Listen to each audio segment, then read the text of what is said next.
فرمایا کہ جو شخص ہر شب جمعہ اور جمعرات کی درمیانی رات اس درود شریف کو پابندی سے کم از کم ایک مرتبہ پڑھے گا،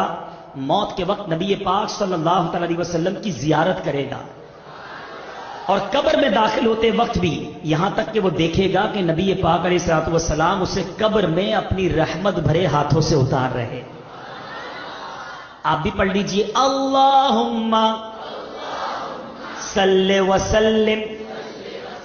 وبارک علی سیدنا و مولانا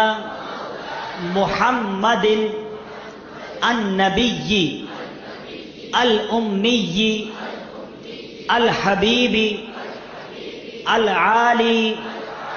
القدر العظیم الجاہ وعلی آلہ